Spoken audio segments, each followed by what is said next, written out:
Episodio número 2826.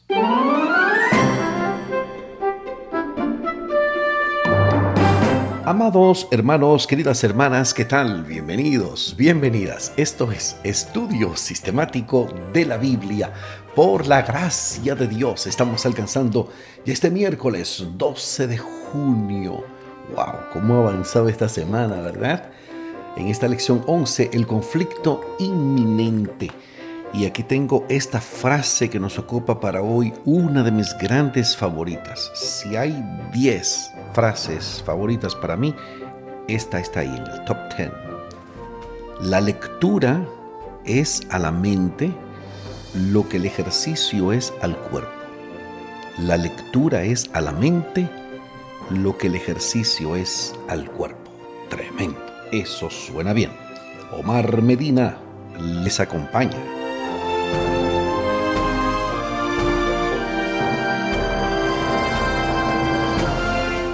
Oye, tremendo, tremendo. Qué frase tan poderosa. Es original de Joseph Addison. Fue un escritor político británico. Vivió entre 1672 y 1719. 1672-1719, escritor político británico Joseph Addison, Addison así con doble D, Addison, Joseph Addison. La lectura es a la mente lo que el ejercicio es al cuerpo. Qué genialidad, ¿verdad? Qué frase tan interesante. Por ejemplo, tengo mucha lectura y mi mente está ejercitada, pero realmente me hace falta el ejercicio físico. Yo tratando aquí de pensar en voz alta, porque no solamente la lectura, mi gente, hay que sudar, hay que caminar, ejercitarse, qué sé yo, levantar pesas, lo que sea. Es muy importante, ya lo sabes. Muy bien, me encantan esas frases, pero me han dejado solo, mi gente, ustedes que quedaron de enviarme alguna frase. Pueden repetir, los que lo han hecho, pueden repetir, pueden hacerlo de nuevo. Alguna frase, algún pensamiento, algo edificante, un asunto, ustedes lo tiran por aquí. Y con gusto lo vamos a expresar. Y me gusta que sea en la viva voz de los oyentes. O sea, mira Omar, esta frase que me encontré dice tal, y el autor tal. Y si pueden poner esa mini biografía que siempre pongo de los años, porque me gusta cómo ubicar los pensadores como por la época en que vivieron.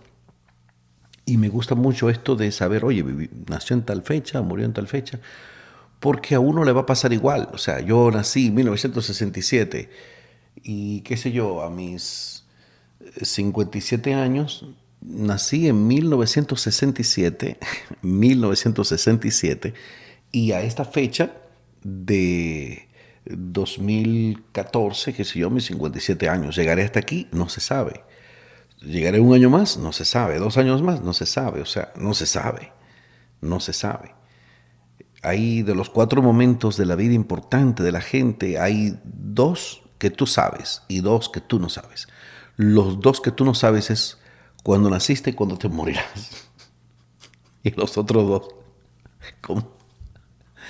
Bueno, de eso no me gusta ni hablar. Como tú sabes, el destino que tú vas a unir tu vida a otra persona, güey, vamos por aquí. Eso lo decides tú. y, y lo que tú vas a hacer en tu vida, o sea, el propósito de tu vida, como digo, la carrera, el oficio al que te vas a dedicar, en lo que te vas a ganar la vida, o sea, eso, lo que vas a hacer con tu vida, tú ves. Por eso alguien dijo también que hay 2 momentos importantes en la vida de la gente. 2 momentos importantes. El día en que nació y el día en que descubre para qué. Obviamente cuando uno nace uno no se da cuenta, pero sí el propósito de tu vida, a qué tú te gustaría dedicarte. Por eso yo he comentado muchas veces aquí en público que me encantaría dedicarme a esto. Entiendo que nací como para este asunto de radio, de la televisión, no, realmente para trabajar televisión hay que tener mucho tiempo y muchos recursos y mucha manera de presentarse, tú sabes, todo el vestuario y todo, pero la radio, siempre me gustó mucho la radio porque, tú sabes, yo aquí estoy cómodo hablando para ustedes, súper cómodo, hasta descalzo estoy aquí en la alfombra de mi apartamento, tranquilo y comodísimo, me gusta estar cómodo, pero hablo, me desenvuelvo aquí con ustedes, qué bien, qué bien. Muy bien, mi gente, para hoy miércoles tengo el subtítulo Identifiquemos a la bestia, segunda parte. Seguimos en este análisis, en este estudio de Apocalipsis 13. Tú sabes que te dije el otro día que esto está asociado a lo del 13, la mala suerte, por el asunto de que cuenta el libro de Esther del el día 13 del mes aquel en que iban a ser masacrados los judíos y eso, ese 13, y esto de Apocalipsis 13, eso es parte de lo que se explica como el origen del 13 como mala suerte.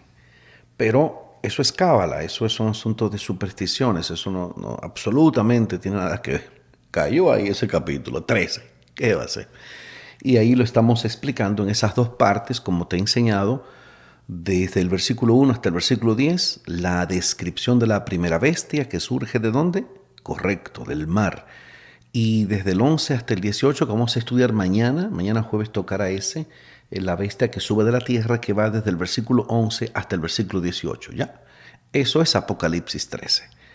Todo lo otro son especulaciones que la gente inventa, que el chi debajo de la piel, que la tarjeta de crédito, que tal documento, que un sello en Bruselas, que el código de bar. Hermano querido, estudie, venga a lo razonable, a lo lógico, a la sensatez, y estudie en el contexto de la adoración, de los mandamientos de Dios, del honrar y obedecer a Dios por encima de cualquier otro interés humano. Eso es de lo que trata Apocalipsis. Vamos a orar, vamos a orar. Nuestro Dios, nuestro Padre, Señor, adoramos, glorificamos tu nombre. Gracias, muchas gracias, Señor, por esta linda oportunidad que nos das de llegar a tantas personas con este gran compromiso de presentar este estudio bíblico sin ningún otro interés que el de motivar a la gente a que puedan estudiar por ellos mismos estos temas tan delicados de la vida cristiana, que al llegar como con esta facilidad, con esta forma de entregar este mensaje, muchos corazones se puedan abrir a la dulce influencia de tu Santo Espíritu y se puedan dedicar a un estudio profundo, serio, organizado de las Escrituras. Gracias, oh Señor, por esto en el nombre de Jesús. Amén.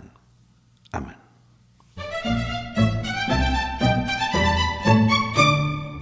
Bueno, vamos aquí, vamos avanzando, mi gente. Hoy no tendremos el comentario del profesor Méndez, pero mañana sí, mañana viene con un cierre fantástico de su semana, de su participación esta semana, con esto de la bestia que sube de la tierra.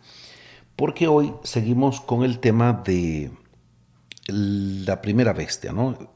Aunque es la segunda parte de este estudio, todavía estamos en estos primeros versículos de Apocalipsis 13. En lugar de adorar a la bestia, el pueblo de Dios encuentra su mayor gozo y deleite en adorarlo a Él. Su obediencia nace de un corazón de amor. Están comprometidos con Él porque saben cuán comprometido está Él con ellos. Me encantó. Aquí le puse un happy face aquí, a los apuntes. Vamos a Apocalipsis, ahora en el versículo 5, vamos a escribir esta característica que presenta esta primera bestia. Apocalipsis 13:5. Apocalipsis 13:5. Dice, aquí está. También se le dio boca que hablaba grandes cosas y blasfemias, y se le dio autoridad para actuar 42 meses. Oh, entonces, ¿cuál es esta característica? Que se le dio autoridad para actuar 42 meses. Muy bien. Recuerda que en una lección pasada, en la lección 4, se nos da una clave para entender los tiempos proféticos. Bueno, es lo que la Biblia dice, ¿no? Un día profético equivale a un año literal. Ahí están esas citas clásicas de Números 14:34, Ezequiel 4:6. Vamos a buscar esto, por cierto. Casi siempre uno lo refiere, pero uno lo da por sentado, pero hay que leerlo para uno irlo como entendiendo mejor. Estoy aquí en mi Biblia física. Vamos al libro de Números. Números es el cuarto libro de la Biblia, justo antes de Deuteronomio. Números, en el capítulo 14, versículo 34. Escriba eso por ahí, escríbalo en la parte de atrás de su Biblia o algo, para que tenga esto pendiente cuando dice que un día profético equivale a un año literal. Números 14, 34, que dice: conforme al número de los días, de los 40 días en que reconocisteis la tierra, llevaréis vuestras iniquidades. 40 años, un año por día, y conoceréis mi castigo. Eso es Números 14, 34. Ezequiel 4:6. Ezequiel está hacia el final del Antiguo Testamento, justo antes del libro de Daniel. ¿Ok? Ahí está. Ezequiel capítulo 4, versículo 6, que dice: cumplidos estos, te acostarás sobre tu lado derecho segunda vez y llevarás la maldad de la casa de Judá 40 días. Día por año te lo he dado. Ezequiel 4:6, ya en el marco de algo profético y eso. Tú ves, esto no es una interpretación antojadiza, son, ¿cómo te digo? Como principios de interpretación bíblica, en que están de acuerdo muchos teólogos, muchos eruditos bíblicos, están de acuerdo ahí, de que es así, además por lo que se ha visto, además por lo de la profecía del Mesías príncipe, de Daniel, o sea, los mismos sabios de Oriente que narra, como los reyes magos, como la gente le dice que no son reyes realmente, eso eran unos sabios de Oriente, unos magos de Oriente que llegaron siguiendo la estrella hasta Belén. Pero era porque ellos conocían de los tiempos y había profecías que indicaban que para esa fecha más o menos vendría el Mesías príncipe, porque ellos venimos a adorar al rey que ha nacido y todo. Eso está conectado con la manera en que esos escritos de Daniel, por ejemplo, que profetizaban lo de la aparición del Mesías príncipe, habiendo una fecha de partida, ¿ok?, podían seguir el rastro en el tiempo.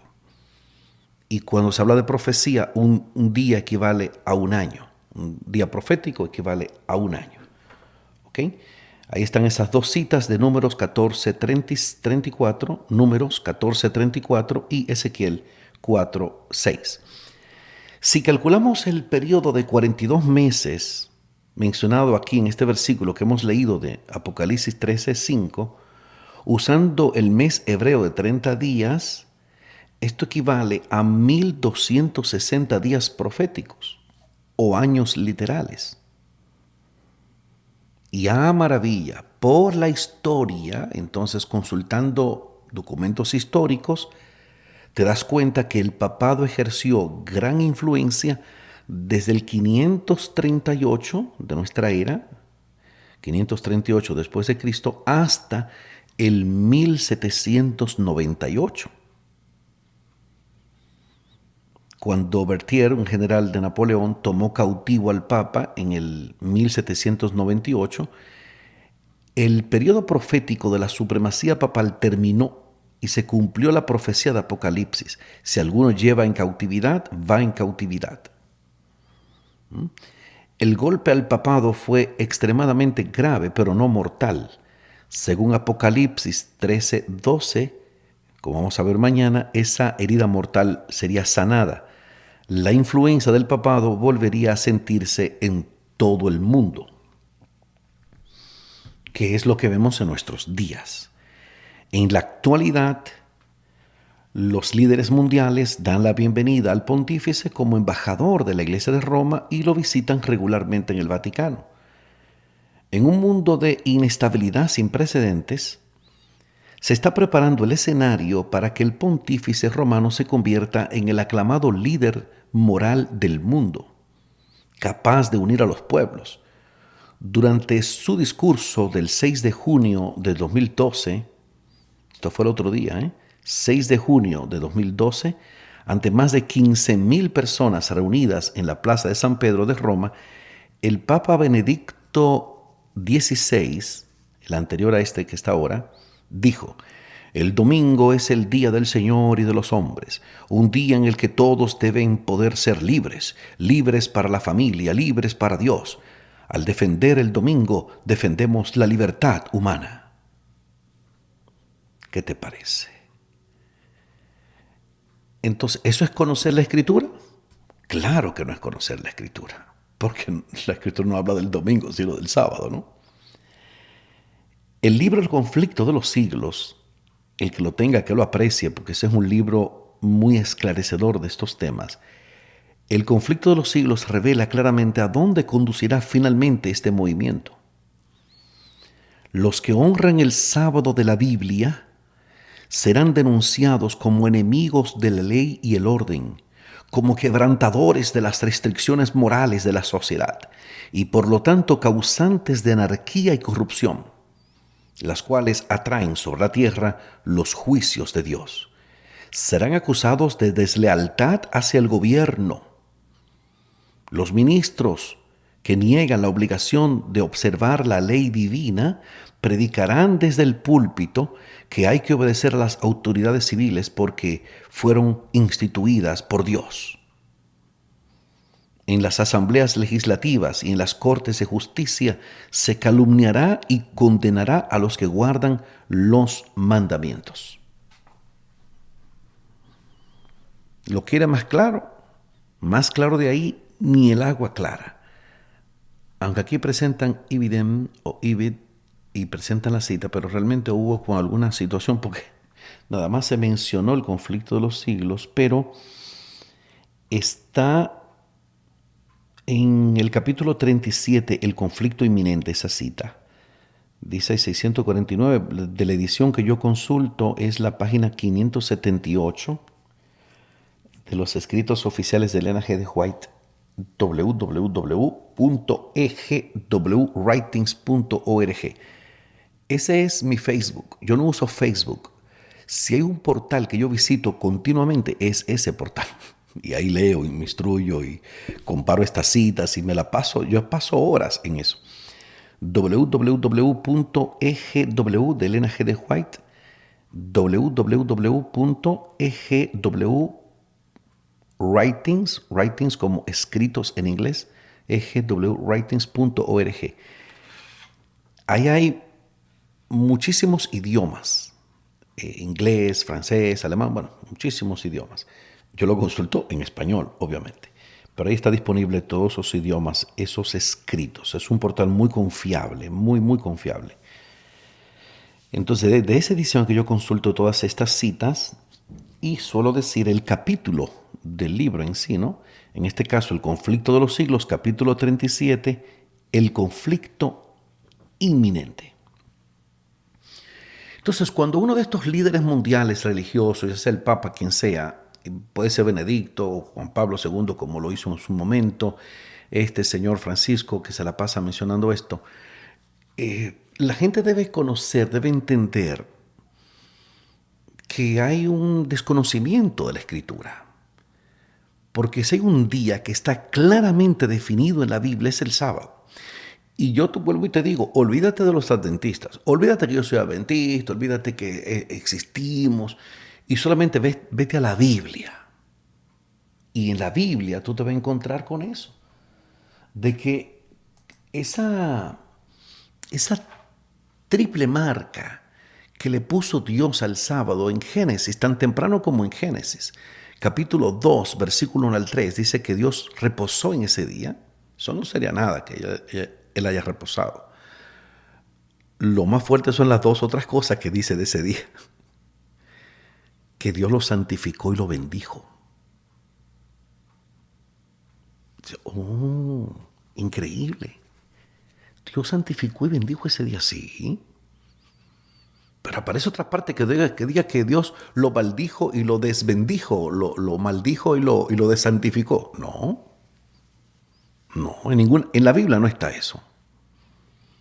Sí, pero que habla que Él está cansado de los sábados. Y entonces la gente, yo le digo a las personas, ¿cuánto tipo de sábados tú crees que hay en la Biblia? No, el sábado, el séptimo día, no. Ve a Levítico capítulo 23. Sí, sí. ¿Hay más de un tipo de sábado? Claro. Los sábados ceremoniales, Levítico 23. O sea, en las fiestas, en las 7 fiestas que había durante todo el año en el asunto de la economía judaica, muchos de esos días se marcaban con, dice, día de reposo. Será sábado, será día de reposo, pero era eso aunque ya era martes, o miércoles, o jueves, lo que sea. De hecho, cuando coincidía el sábado del séptimo día de la semana con un sábado ceremonial, se llamaba un sábado de gran solemnidad, como fue el caso del sábado de la Pascua que Jesús murió. Ese viernes sábado, ese sábado era un sábado de gran solemnidad porque coincidía que era el séptimo día de la semana con el sábado de la Pascua. Muy, muy, muy interesante, muy interesante. Cuando uno conoce esto, uno se disfruta esto, se lo goza y dice, wow, pero qué bonito, qué interesante. Si bien ahora es difícil ver que ocurra algo como esto de la gran oposición que habrá a los que guardan los mandamientos de Dios, fíjate en lo rápido que puede cambiar nuestro mundo. ¿Qué deberían decirnos estos cambios acerca de la rapidez con que los acontecimientos del tiempo del fin pueden venir sobre nosotros? Me gusta, una pregunta bastante honesta.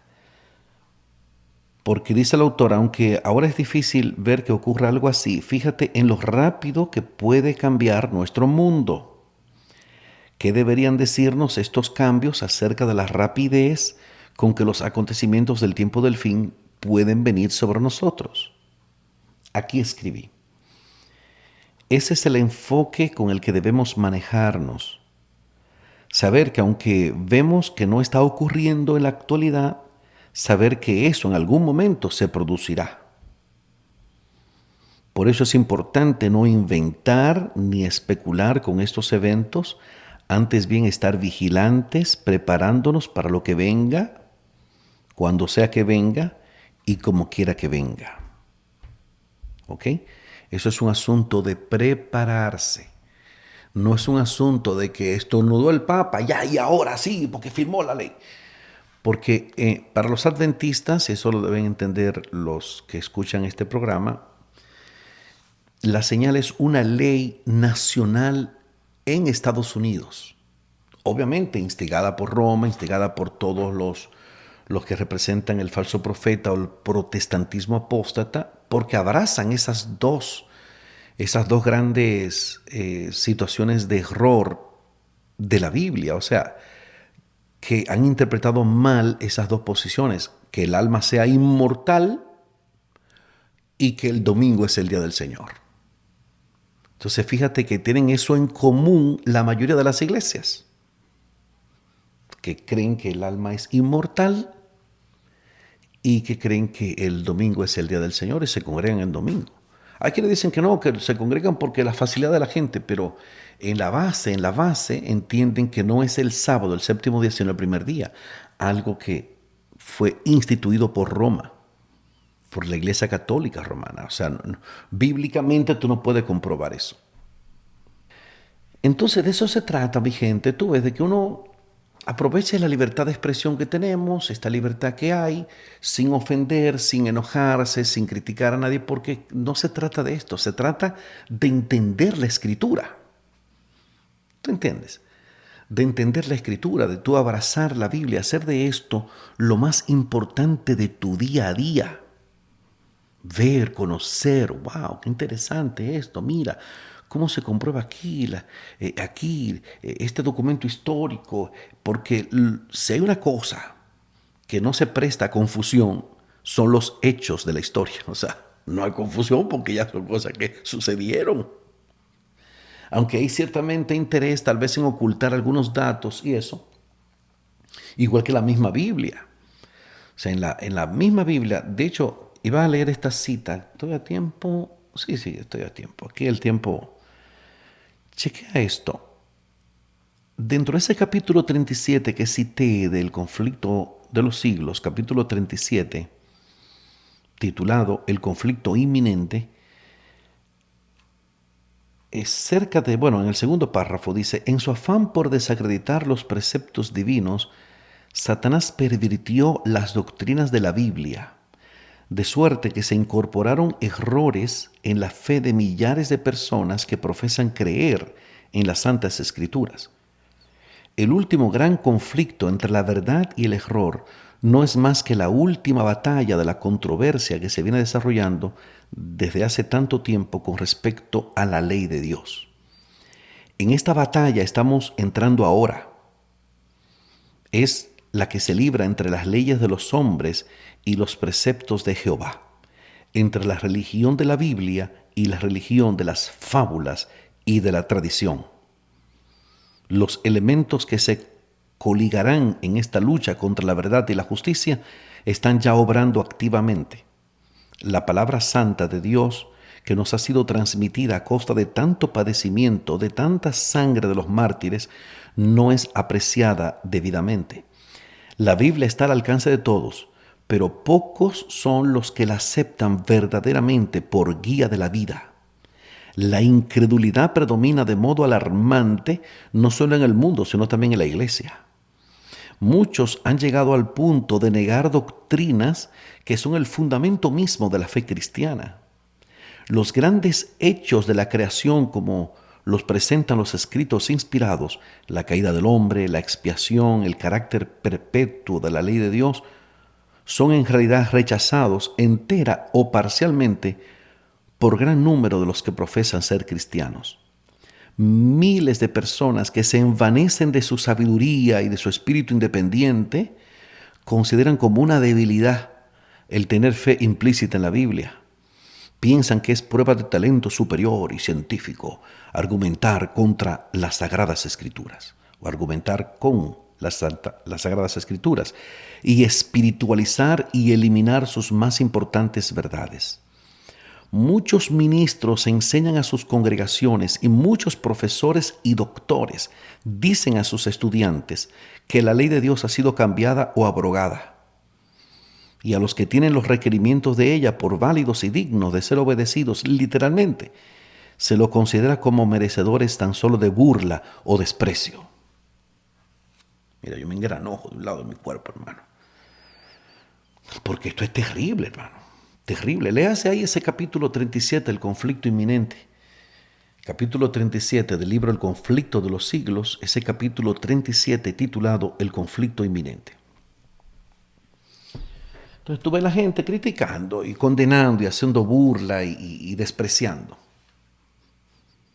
Pero es lo que dice la Biblia. O sea, ¿qué te digo? ¿Qué te puedo decir? ¿Tú crees que se pueda contra la verdad? Tú no puedes contra la verdad. Tú no puedes gobernar la verdad. La verdad debe gobernarte a ti.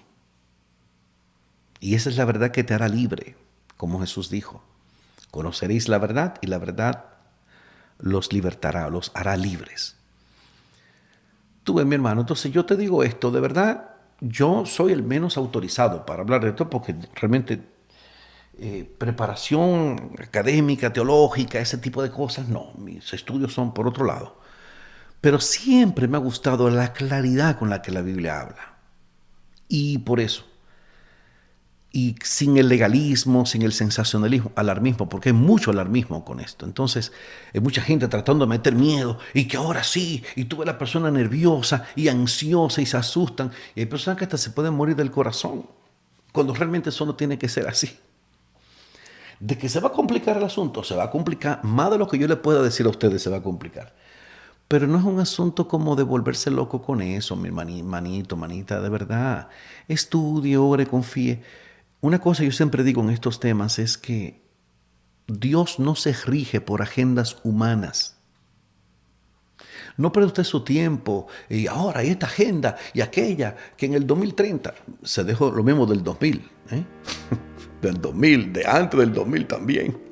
O sea, siempre se decía cosas. Y esta agenda, y la gente pierde su tiempo en eso. Claro que este mundo se va a complicar y va a ir de mal en peor y va a haber miles de agendas. Pero Dios no se rige por lo que los hombres se rigen. O sea, los planes de Dios no conocen ni premura ni demora. Y los planes de Dios se cumplen. Quiera el ser humano o no quiera.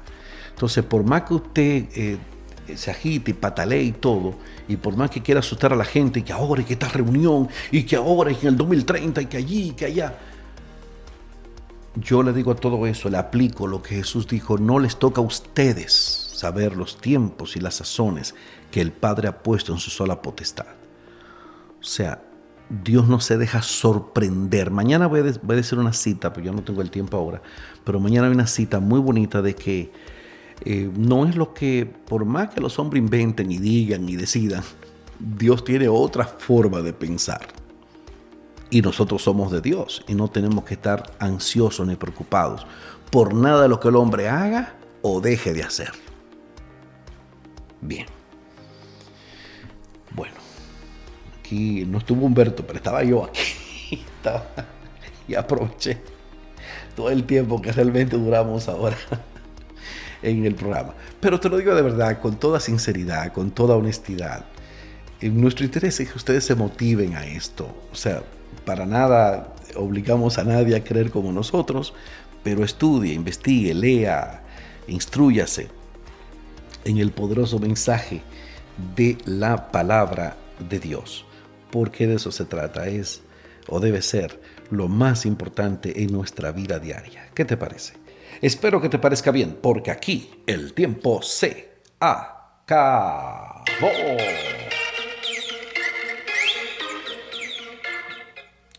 ¿Qué hemos aprendido hoy?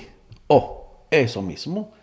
Esa forma de entender Apocalipsis 13, ya mañana con Humberto y en la parte del comentario final del jueves, del viernes, ya vamos a ir relatando algunos detalles en las cosas que enseña Apocalipsis 13 y de cómo eso está escrito para que conozcamos, que entendamos, que practiquemos esto de saber que es a Dios a quien tenemos que adorar, honrar en todas las cosas, guardar sus mandamientos, porque estas son las características de su pueblo fiel, del remanente, del resto, como decíamos en estos días, de los descendientes de la mujer.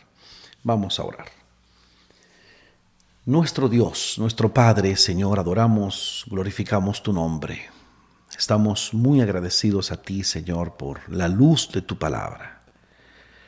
Porque en medio de tanta especulación, de tantas ideas raras, de tantos inventos, teorías de conspiración, fábulas, supersticiones y de esas cosas que bombardean las redes sociales, nosotros tenemos la palabra profética más segura, a la cual hacemos bien estar atentos como una antorcha que arde en lugar oscuro. Gracias, Señor, por la Escritura. Gracias porque es lámpara y luz a nuestro camino. Y que esto sea vital en nuestra experiencia de vida, nuestra vida cristiana.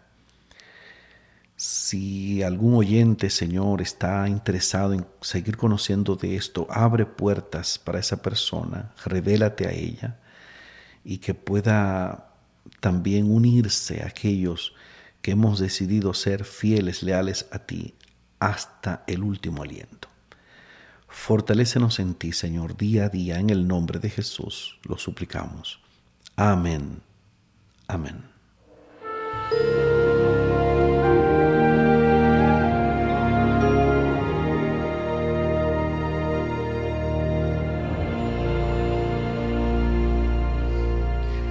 no se pierda para mañana jueves, Dios mediante, la bestia que sube de la tierra. Y hablaremos de esa segunda bestia de Apocalipsis 13 desde el versículo 11 en adelante. Muchísimas gracias por la fina gentileza de la atención dispensada. Su contacto con este servidor Omar Medina puede ser vía WhatsApp al +1 484 838 8989. +1 484 838 8989. Quiero seguir enfatizando esto, que nuestra pretensión no es ninguna más que ustedes sean motivados a estudiar estos temas. A mí nadie me tiene que seguir, yo no tengo que ser el favorito de nadie para nada. Soy una persona imperfecta y pertenezco a una iglesia imperfecta. Entendemos que nada humano es perfecto. Me congrego en mi iglesia adventista cada sábado, abrazo esto, defiendo mucho la unidad de mi iglesia. Es una iglesia imperfecta, llena de gente imperfecta. No somos únicos, ni iluminados, ni nada de eso. Pero estudie la Escritura y únase a este grupo de personas que han decidido ser fieles al Señor. Amén. Amén. Ánimo contra el miedo. Un día más para la esperanza. Un día menos para el dolor. Hay paz. Dile que sí. Hay paz.